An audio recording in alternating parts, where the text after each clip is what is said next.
setiap detik yang berlalu pasti mendekatkan diri kita pada kematian. Dan itu berarti semakin berkurangnya umur kita, berkurangnya peluang kita untuk mengumpulkan amal kebaikan. Jangan sampai kita menjadi orang-orang yang menyesal ketika tiba kematian. Sebagaimana Allah Subhanahu wa taala berfirman, sesungguhnya ketika orang-orang yang berdosa menundukkan kepalanya di hadapan Tuhannya, lalu berkata, "Ya Tuhan kami, kembalikan kami ke dunia. Niscaya kami beramal soleh. Sesungguhnya kami adalah orang yang yakin." Jamaah yang insyaallah dirahmati dan dimuliakan oleh Allah Subhanahu wa taala. Agar penyesalan seperti ini tidak terjadi pada diri kita, yang mesti kita lakukan adalah memanfaatkan umur kita untuk mengisi amal kebaikan. Karena jangan sampai kita menjadi orang-orang yang menyesal ketika tiba kematian.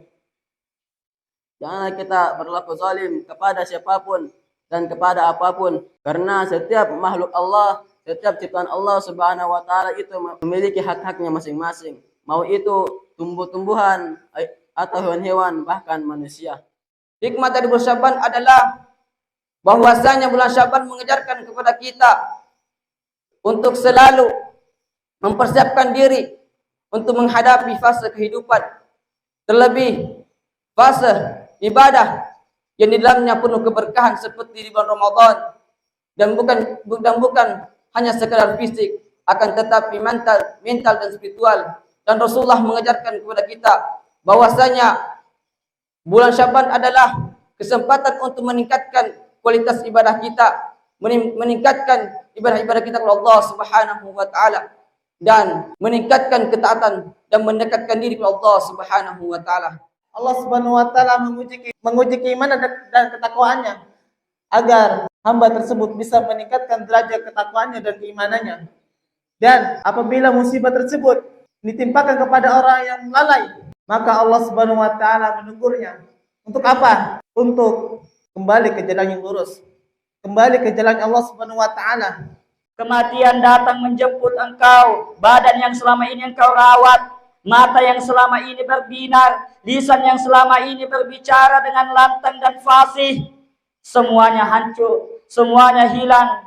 Pada hari itu tak ada ayat Al-Quran, tak ada Al-Quran yang menjadi syafaat bagi mereka, tak ada anak-anak yang berdoa bagi mereka, tak ada bantuan dari manapun. Karena pas waktu dia hidup semuanya habis untuk dunia, waktunya dihabiskan hanya untuk dunia, hartanya dihabiskan untuk berfoya-foya. Maka pada hari itu yauma la yanfa'u malu wala banun, hartanya banyak, kekuatannya kuat, tenaganya kuat, ototnya besar, tapi tak ada yang bisa membantunya pada saat itu. Mereka berkata, qala rabbirji'un, kembalikan kami ke dunia.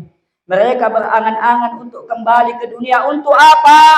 La'alli a'mala sholihan. Mereka ingin kembali beramal soleh. Mereka ingin mengejar ketinggalan mereka. Mereka ingin kembali bertobat kepada Allah Subhanahu wa taala. Tapi apa kata Allah? Innaha kalimatun huwa qailuha.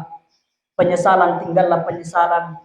Tak ada pintu Doraemon untuk kembali ke masa lalu. Tak ada yang bisa mengembalikan kita ke dunia setelah kita mati, jamaah yang dimuliakan oleh Allah Subhanahu wa taala.